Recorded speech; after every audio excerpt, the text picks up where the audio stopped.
ஒருவேளை நாம் ஓரிரு மாதங்களில் இந்த கொரோனா தொற்றை வென்றுவிட்டாலும் கூட இதனால் ஏற்பட்டிருக்கிற பொருளாதார நெருக்கடியிலிருந்து மீண்டு வருவதற்கு குடும்பங்களுக்கு ஒரு தலைமுறை கூட ஆகலாம். இந்த கொரோனாவினால் நாம் ஒரு வரைமுறையற்று எடுத்துக்கொண்டிருக்கிற இந்த ரெம்டெசிவிர் போன்ற ஸ்டீராய்டு மருந்துகள் எல்லாம் உள்ளுக்குள் என்னென்ன தாக்கங்களை உண்டாக்கப் போகிறது என்பதை இனிமேல் வரக்கூடிய காலங்களில் தான் நாம் அறிய போகின்றோம். அது பல காலங்களுக்கு நம்மை உண்மையிலேயே கொடுமைப்படுத்த போகிறது. நாம் சித்த மருத்துவத்தை புறக்கணிக்க வேண்டும் என்று சொல்வது மிகவும் தவறு. வீரபாபு போன்றவர்கள், மருத்துவர் சிவராமன் போன்றவர்கள் பல்லாயிரக்கணக்கான பேரை காப்பாற்றி இருக்கிறார்.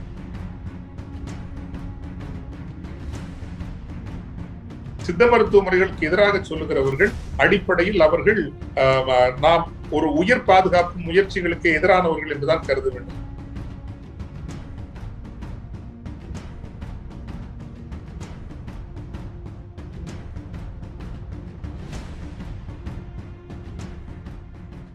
தமிழ் நிறம் நேயர்களுக்கு அன்பான வணக்கம். இன்று நம்மோடு அருட்தந்தை ஜெகத் கஸ்பர் அவர்கள் இணைந்திருக்கிறார். அவரோடு பேசலாம். வணக்கம் ஃபாதர். வணக்கம். வணக்கம். அண்மையில் இந்தியா முழுமைக்கும் என் உலகம் முழுமைக்குமே கூட கொரோனாவினுடைய கோர தாண்டவம் வெகுவாக சென்று கொண்டிருக்கிறது. இந்தியாவில் குறிப்பாக தமிழகத்தில் இரண்டாவது அலையினுடைய தாக்கம் ரொம்பவே மோசமடைந்து கொண்டிருக்கிறது. நீங்க ஒரு அறிவிப்பை வெளியிட்டு இருந்தீங்க, அது ரொம்பவே உச்சக்கட்டத்தை எட்டி இருக்கிறது, நிறைய பேர் தொடர்பு கொண்டு பேசுறாங்க அப்படின்னு. கொரோனாவினுடைய தீவிரம் எந்த அளவிற்கு மோசமடைந்திருக்கிறதா நீங்க நினைக்கிறீங்க? முதலில் இந்த கோவிட்-19 உயிரிழந்த அனைத்து ஆத்மாக்களுக்கும் நம்முடைய ஆழ்ந்த இரங்கலை அமைதியில் உரைக என்று நாம் மதிப்பு வணக்கம் செய்கின்றோம். இழப்பின் வலிகளை தாங்கிக் கொண்டிருக்கின்ற குடும்பங்களுக்கு உணர்வு இழைகளில் இணைந்து ஆறுதல் பெறுவார்களாக என்று இயற்கையின் பேரருள் இறையருள் வேண்டுகின்றோம். நாம் எதிர்பாராத ஒரு மிகவும் வலி நிறைந்த ஒரு காலகட்டம். இயலாமை என்பது எந்த அளவுக்கு நான் என் வாழ்வில் பார்த்தது என்றால், ஒரு மருத்துவமனையில் உயிர்க்காக போராடுகின்றவருக்கு படுக்கை ஒழுங்கு செய்ய முடியவில்லை, அவசர உயிர்காற்று வசதி கொண்ட ஒரு வென்டிலேட்டர் பெட் அதை கூட செய்ய முடியவில்லை என்கின்ற அளவுக்கு அந்த அவலம். இன்னொன்று, முதல் சுற்றை விட இந்த இரண்டாம் சுற்றில் இளம் வயதினரை இது தாக்கி இருக்கிறது. திரிபு நிலை அடைந்த அந்த வைரஸ், மியூட்டன்ட் வைரஸ், அதிவேகமாக நம்முடைய நுரையீரல் கட்டமைப்பை அது சேதப்படுத்தி சிதைத்து மரணத்தை நோக்கி நெருக்குகிறது. மதியம் 1 மணிக்கு சிரித்து பேசி மருத்துவமனையில் இருந்து நம்மோடு உரையாடுகின்றவர் 4 மணிக்கு உயிர்காற்று அளவு குறைகின்றது, அவசர சிகிச்சை பிரிவுக்கு செல்ல வேண்டும் என்று வேண்டுகோள் வைக்கின்றார். எப்படியாவது நீங்கள் பார்த்துக் கொள்ளுங்கள், நாம் காலையில் ஒரு ஒழுங்கு செய்து தந்து விடுகிறேன் என்று சொல்லிவிட்டு படுக்கைக்கு சென்றால் 1 மணிக்கு மரணம் என்ற செய்தி வந்து விடுகிறது. எனில் இந்த இளம் வயதினரை தாக்குவது மட்டுமல்ல, எவ்வளவு வேகமாக இந்த inflammation of the respiratory system என்பது இந்த கோவிட்-19 ஒரு கொடுமையாக இருக்கிறது. நம்முடைய மருத்துவ கட்டமைப்பு என்பது பெரும் நெருக்கடிக்கு உள்ளாக்கி இருக்கிறது. அதைவிட ரொம்ப கொடுமை என்னவென்றால், மக்கள் ஒரு 2-3 கொடுமைகள். இதையே ஒரு பெரிய வணிகமாக மாற்றி இருக்கிற மருத்துவமனைகள். இன்னொன்று, ஒரு ரெம்டெசிவிர், அந்த ரெம்டெசிவிரை பெரிய பயன் இல்லை என்று பல மருத்துவர்கள் சொன்ன பிறகும் அதை கள்ளச்சந்தையில் ஒரு பெரும் வணிகமாக மாற்றி இருக்கிற ஒரு சிறு கூட்டம். மானுடத்தினுடைய இருண்ட பக்கங்களையும் இந்த காலகட்டத்தில் பார்க்கின்றோம். 25 ஆண்டுகளாக தனியார் மயம் என்று இந்த பொது நலவாழ்வு பொறுப்பினை முற்றாக தனியார்களிடம் ஒப்படைத்ததனுடைய ஒரு விஷக்கனிகளை நாம் இதில் அறுவடை செய்திருக்கின்றோம். காப்பீட்டு நிறுவனங்கள் நம்மை கைவிட்டு விட்டன என்றுதான் சொல்ல வேண்டும். எந்த ஒரு முக்கிய மருத்துவமனைக்கு சென்றாலும் முதலில் பணம் கட்டுங்கள் என்றுதான் சொல்கிறார்களே தவிர காப்பீடை பற்றி அவர்கள் கருதவே இல்லை. ஆக ஒரு பேரிடரின் போது நமக்கு காப்பீட்டு நிறுவனங்களும் சரி, மருத்துவமனைகளும் சரி, எல்லோரும் நம்மை கைவிட்டு விட்ட ஒரு காலத்தை தான் நாம் இந்த காலத்தை பார்க்கின்றோம். மக்கள் எல்லோருமாக இணைந்துதான் இந்த பேரிடரை வெல்ல முடியும் என்று நான் நம்புகின்றேன். புதிய பல ஒரு திசை நோக்கி நம்முடைய நலவாழ்வு கட்டுமானங்கள் எழுப்பப்படவில்லை என்றால் எதிர்கால பேரிடர்களில் இருந்து நாம் தப்பிக்க முடியாது என்றும் எண்ணுகின்றேன். கொரோனா சூழலுடைய அந்த தாக்கத்தை உணர்வதற்காக ஒரு கேள்வி ஃபாதர், உங்களுக்கு வரக்கூடிய அழைப்புகள் எல்லாம் என்ன மாதிரியாக இருக்குது? கொரோனா தொடர்பாக உங்களுக்கு அழைத்து பேசக்கூடியவர்கள் என்ன பேசுகிறார்கள்? அவர்களுக்கு என்ன எதிர்பார்ப்பாக இருக்கிறது? ஒரு மருத்துவமனையில் ஒரு இடம் வேண்டும், அதான் மருத்துவமனையில் ஒரு இடம் வேண்டும். இடம் கிடைத்த பிறகு உயிர்காற்று வசதியுடைய ஒரு படுக்கை வேண்டும். உயிர்காற்று வசதியுடைய அந்த படுக்கையில் கிடைத்த பிறகு அவசர சிகிச்சை பெறும். இதுதான் அடிப்படையான வேண்டுகோள். அதன் பிறகு ரெம்டெசிவிர் என்கின்ற அந்த மருந்து வேண்டும். இந்த தேவைகள். இன்னொன்று வருவது மருத்துவமனைகள் ஒரு நாளைக்கு ஒரு 35,000 40,000 வாழ்நாள் சேமிப்புகள் முழுதும் இழந்து அல்ல, எஞ்சியிருக்கிற வாழ்நாள் முழுவதற்கும் கடன்பட்டு இருக்கிற குடும்பங்கள் ஆயிரக்கணக்கில் இந்த காலத்தில் எழுந்திருக்கிறது. எனவே தான் இதை நான் ஒரு நீண்ட கோவிட் என்று சொல்கின்றேன், லாங் கோவிட். ஒருவேளை நாம் ஓரிரு மாதங்களில் இந்த கொரோனா தொற்றை வென்றுவிட்டாலும் கூட இதனால் ஏற்பட்டிருக்கிற பொருளாதார நெருக்கடியில் இருந்து மீண்டு வருவதற்கு குடும்பங்களுக்கு ஒரு தலைமுறை கூட ஆகலாம். பல கீழ் நடுத்தர வர்க்க குடும்பங்களுக்கு ஒரு தலைமுறை கூட ஆகலாம். இன்னொன்று, இந்த கொரோனாவினால் நாம் ஒரு வரைமுறையற்று எடுத்துக்கொண்டிருக்கிற இந்த ரெம்டெசிவிர் போன்ற ஸ்டீராய்டு மருந்துகள் எல்லாம் உள்ளுக்குள் என்னென்ன தாக்கங்களை உண்டாக்க போகிறது என்பதை இனிமேல் வரக்கூடிய காலங்களில் தான் நாம் அறிய போகின்றோம். அது பல காலங்களுக்கு நம்மை உண்மையிலேயே கொடுமைப்படுத்த போகிறது. தடுப்பூசியை பத்தின ஒரு கேள்வி பாரு. தடுப்பூசி மேல ஒரு 2 விதமான மனநிலை மக்கள்கிட்ட இருக்கிறத பார்க்க முடியுது. ஒரு பக்கம் தடுப்பூசி போடணும்னு சொல்றாங்க, இன்னொரு பக்கம் தடுப்பூசி போடுறதுல மக்களுக்கு பயம் இருக்கு. நீங்க தொடர்ச்சியா எல்லோரும் தடுப்பூசி எடுத்துக்கங்க அப்படிங்கறத தொடர்ந்து வலியுறுத்திட்டே வர்றீங்க. இந்த மக்கள்கிட்ட தடுப்பூசி பத்தின இந்த குழப்பத்தை நீக்கிறதுக்கு என்னதான் வழி? தடுப்பூசி பற்றி மிக நீண்ட காலமாக மிக விரிந்த விவாதங்கள் நடந்து கொண்டிருக்கின்றன. அவற்றை நானும் படித்து வருகின்றேன். அவற்றில் இரு தரப்பிலும் தர்க்க அளவில் ஏற்றுக்கொள்ளக்கூடிய வாதங்கள் வேண்டும் என்று சொல்கிற பக்குவம் இருக்கிறது, வேண்டாம் என்று சொல்கிற பக்குவம் இருக்கிறது. ஆனால் ஒரு பெருந்தொற்று என்பது சாதாரண பேரிடர் அல்ல, அது கொடுமையான பேரிடர். பெருந்தொற்று காலத்தில் அந்த பெரும் பேரிடரில் இருந்து நம்மை நாம் தற்காத்துக் கொள்வதற்கு இருக்கக்கூடிய ஒரு வலுவான ஒரு ஆயுதம், உடனடி ஆயுதம் என்பது இந்த தடுப்பூசி என்பது என்னுடைய கருத்து.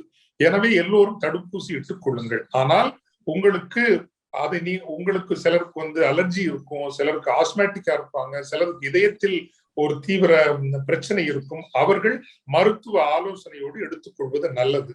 நீங்கள் சீரான உடல் நிலையில் இருக்கிறீர்கள் என்று கருதினீர்களே ஆனால் தடுப்பூசி எடுத்துக்கொண்டவர்களுக்கு கொரோனா தாக்குதல் வந்தாலும் அவர்களினுடைய அந்த கொடும் தீவிரம் மரணத்தை நெருங்குகின்ற தருணம் என்பது குறைகிறது. அவர்களுக்கும் வருகிறது போகிறது, ஆனால் பெரிய பாதிப்பு இல்லாமல் தப்பித்துக் கொள்கிறார்கள் என்பது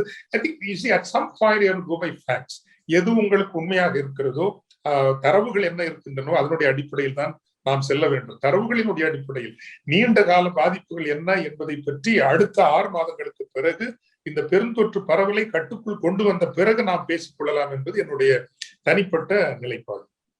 தமிழ் மருத்துவத்தின் மீது மிகுந்த நம்பிக்கை கொண்ட ஒருவர் நீங்கள். சித்த மருத்துவ மையங்களை அதிகப்படியாக தமிழக அரசு திறந்து கொண்டிருக்கிறது. ஆனால் நாடாளுமன்ற உறுப்பினர் ரவிக்குமார் போன்றவர்கள், மருத்துவர் ரவீந்திரநாத் போன்றவர்கள் எல்லாம் அதற்கு எதிர்ப்பாக தங்களுடைய கருத்துக்களை முன்வைக்கிறார்கள். இதை நீங்க எப்படி பாக்குறீங்க? எதிர்ப்பு தெரிவிப்பது தவறு. இந்த தடுப்பூசி வேண்டும், உலகளவில் நிரூபிக்கப்பட்டு விட்ட மருத்துவ முறைகளை நாம் உள்வாங்கிக் கொள்ள வேண்டும் என்று சொல்வது ஒரு சரியான வாதம். ஆனால் நாம் சித்த மருத்துவத்தை புறக்கணிக்க வேண்டும் என்று சொல்வது மிகவும் தவறு. நான் சொல்வது சித்த மருத்துவத்திற்கும் நீங்கள் முன்னதாக செல்லுங்கள். நான் பல பதிவுகளில் சொல்லி இருக்கின்றேன், கூறியது கூறல் அல்ல. ஐயன் திருமூலர் அவர்தான் நம்முடைய முதல் ஞான தகப்பன். வள்ளுவருக்கு முன்னரையே வந்த ஞான தகப்பன் திருமூலர். உடம்பை வளர்த்தேன் உயிர் வளர்த்தேனே. நம்முடைய எல்லா மதங்களும் சொல்கின்றேன், இந்த உடம்பை வெறுப்பதற்கு கற்றுக் கொடுத்து விட்டன. ஆன்மா பெரிது, உடல் நமக்கு தேவையில்லை. பரலோகம் பெரிது, இந்த உலகம் தீது. இது பிழையான பார்வை. எந்த மதம் சொல்லி தந்தாலும் இந்த அடிப்படைகளை நிராகரித்து விடுங்கள். கிறிஸ்தவம் சொல்லி தந்தாலும், இஸ்லாம் சொல்லி தந்தாலும், சிவனியம் சைவம் சொல்லி தந்தாலும், எந்த மதம் சொல்லி தந்தாலும் உடம்பு இன்றி உயிர் இல்லை. இதை மீண்டும் சொல்கின்றேன், உடம்பு இன்றி உயிர் இல்லை. எனவே நீங்கள் சிறு வயதிலிருந்தே, நான் அடிக்கடி சொல்வேன் அல்லவா, பள்ளிக்கூடத்தில் 100 மதிப்பெண்களுக்கு உடற்பயிற்சி பாடத்தை வைக்க வேண்டும். உணவு பழக்கங்கள் சரியாக இல்லை என்றால் மதிப்பெண்களை குறைக்க வேண்டும்.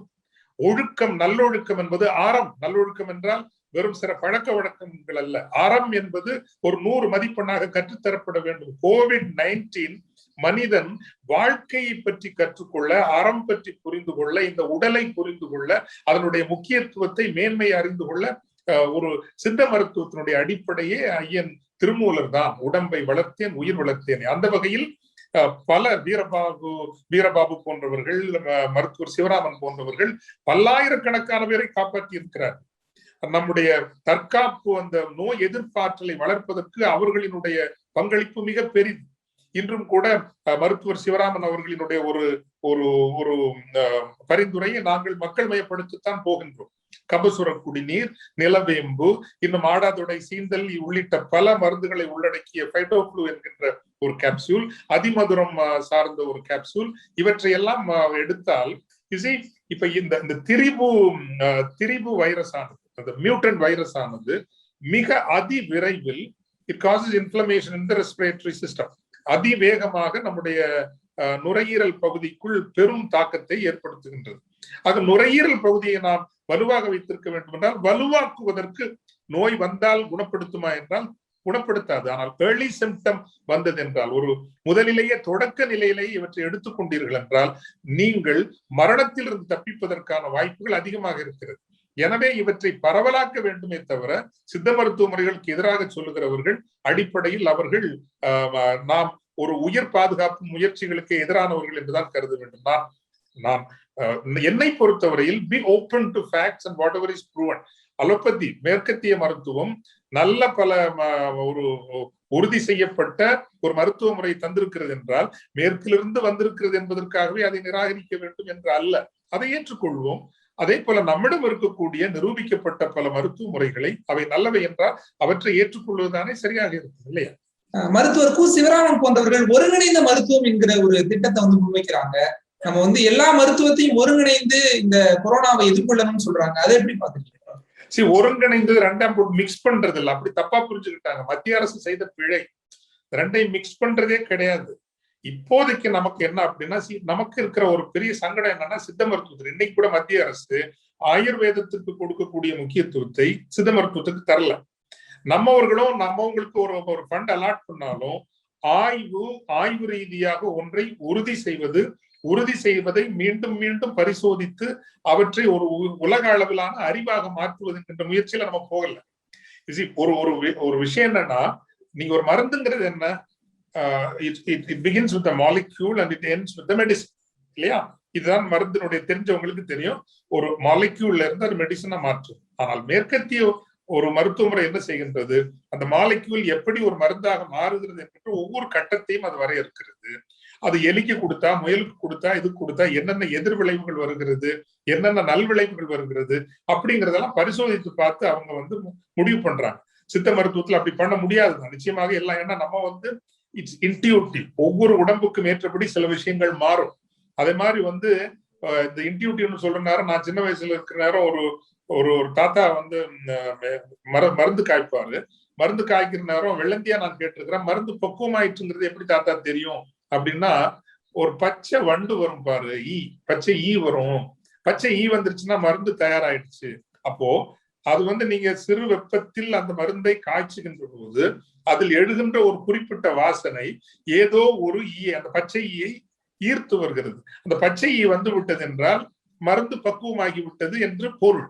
இப்ப இதை எப்படி மேற்கத்திய உலகத்தை நீங்க எழுதி நிரூபிக்க முடியாது. இது இயற்கையோடு இணைந்த ஒரு ஞானம். எனவே எல்லா முறைகளும் மேற்கத்திய உலகத்தை போல பகுப்பாய்வு செய்யப்பட்ட ஒன்றாகத்தான் இருக்க வேண்டும் என்கின்ற அவசியம் இல்லை. ஆனால் அதை நோக்கி இவற்றையெல்லாம் நாம் ஆணித்தரமாக வாதிடக்கூடிய அறிவு பதிவுகள், ஆய்வுபூர்வமான பதிவுகள், வெளியீடுகள் நமக்கு பெரிதாக இல்லை.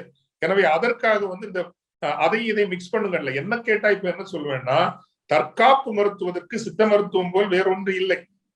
தற்காப்பு மருத்துவத்தில் மேற்குலகத்துல ஜீரோன்னு சொல்லக்கூடாது, அது மிகைப்படுத்தல். ஒப்பீட்டளவில் பார்த்தால் நாம் இமாலய உயரங்களுக்கு நிற்கின்றோம். நம்முடைய சாதாரண ஒரு மிளகாக இருக்கலாம், சாதாரண இஞ்சியாக இருக்கலாம். காலையில் இஞ்சி, கடும்பகல் சுக்கு, மாலையில் கடுக்காய், இதை எடுத்து வந்தீர்கள் என்றால் நீடு வாழ்வீர்கள் என்று சித்தர் ஞானம் சொல்லுகிறது, இல்லையா? சோ இதே போன்ற ஞானங்கள்.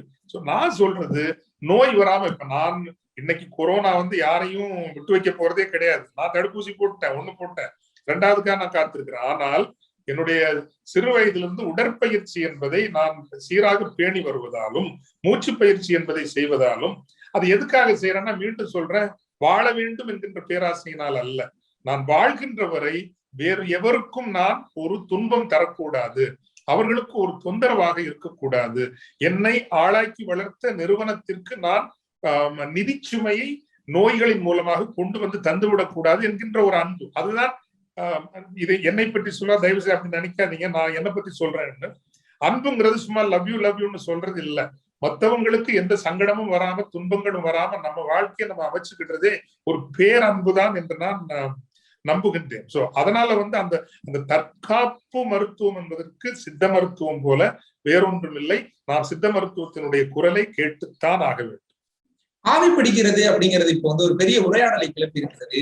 அது என்ன, நீங்க கொரோனா இவ்வளவு பெரிய தாண்டவம் ஆடிட்டு இருக்கிற சூழல்ல ஆவி பிடிக்கிறதுங்கிறது அறிவியலுக்கு ஒவ்வாமல் பேசுறீங்கன்னு ஆங்கில மருத்துவத்துக்காரங்க எல்லாம் சொல்றாங்க. அதை எப்படி புரிஞ்சுக்கிறது? அதாவது இந்த அட்டர் நான்சென்ஸ் என்னன்னா, ஏதோ பஸ் ஸ்டாண்ட்லயும் இதுலயும் வச்சு இந்த கார் வாஷ் பண்ற மாதிரி மூக்குல இதுதான் ஒரு நான்சென்ஸ். இப்ப இந்த சித்த மருத்துவம், நம்ம பாரம்பரிய மருத்துவத்துல என்ன பண்றோம், அந்த நொதிங்கிறது என்னது, அது துளசியா இருக்கலாம், அழகுடையா இருக்கலாம், வேப்ப இலையா இருக்கலாம், அதை நம்ம போட்டு அதை நம்ம ஒரு ப்ராப்பர் டிஸ்டன்ஸ்ல அதை நம்ம எடுத்தோம் அப்படின்னா நிச்சயமாக அது பயனுள்ளது செய்ய வேண்டும். ஆனால் இப்போ உடனே அதை ஒரு கமர்ஷியலைஸ் பண்ணி அதை மெர்ச்சன்டைஸ் ஆக்கி அதை ஒரு அடி அடிக்கிறது. இந்த தொண்டையிலையும் இந்த இதுல இருக்கக்கூடிய அந்த தசைங்கிறது ரொம்ப ரொம்ப மென்மையானது. அதை நீங்க கண்ணாபின்னான்னு அடிச்சீங்கன்னு வச்சுங்க, ஏற்கனவே இருக்கிற ரத்த கசிவுகள் ஏற்பட்டு கிழிஞ்சிச்சுன்னு வச்சுன்னா அந்த இருக்கிற பாக்டீரியா, வைரஸ் எல்லாமே ரத்தத்திற்குள் போகக்கூடிய பேராபத்து இருக்கிறது. எனவே குருட்டுத்தனமாக, முட்டாள்தனமாக இந்த ஆங்காங்கே இந்த என்ன சொல்லுவாங்க, ஸ்டீமரா இதெல்லாம் வச்சு வைக்கிற இந்த நான்சென்ஸுக்கு தயவு செய்து போகாதீங்க. ஆனால் நம்முடைய பாட்டிமார்கள், தாத்தாவுக்கு முன் சென்றவர்கள் வீட்டிலேயே இந்த பச்சை இலைகளை, வேப்பம் இலை போன்றவற்றை போட்டு அளவோடு ஆக்கி இந்த வேதி பிடித்தல் என்று சொல்லுவோம் நினைக்கிறேன். அதை ஒரு மூடிக்கொண்டு முகத்தை முகம் சுடுகின்ற அளவுக்கோ இல்லாமல் அளவான தூரத்தில் எடுத்தோம் என்றால் பயனுள்ளதுதான், கட்டாயம் செய்யலாம். நான் ஒவ்வொரு நாளும் 2 முறை செய்து கொண்டிருக்கிறேன். அவ்வளவு பொறுப்பாக எல்லாம் செய்கிறவன் அல்ல. மீண்டும் சொல்றேன், வாழ்வதற்காக அல்ல, வாழ்கின்ற வரை பிறருக்கு எந்த துன்பமும் தந்துவிடக் கூடாது என்பதற்காக. தடுப்பூசி எல்லாத்தையும் போட்டுக்கணும்னு சொல்றோம். ஆனா தடுப்பூசியில ஒரு மிகப்பெரிய தட்டுப்பாடு இருக்கிறத பார்க்க முடியுது. இதுல இருந்து நம்ம எப்படி மீண்டு வரப்போறோம்? ஐயோ, அதை பற்றி மட்டும் நீங்க என்ன பார்த்தாலும் நான் இந்த எப்பவாது நீங்க இந்த மோடியை பற்றின கேள்விகள் எல்லாம் தவிர்ப்பீங்களான்னு நான் நினைக்கிறது உண்டு இல்லையா? ஆனா நான் உங்களுக்கு சொல்றேன், ஒரு புள்ளி விவரத்தை நான் எழுதி வச்சிருக்கிறேன், நான் அதை உங்களுக்கு பார்த்து சொல்றேன்.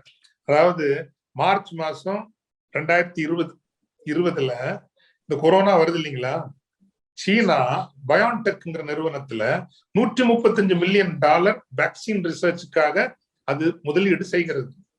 மே மாசம் 2020 6 கம்பெனிஸ்ல, நிறுவனங்களுக்கு அமெரிக்கா 12 பில்லியன் கூட 12 பில்லியன் ரிசர்ச்சுக்காக இன்வெஸ்ட் பண்ணுது.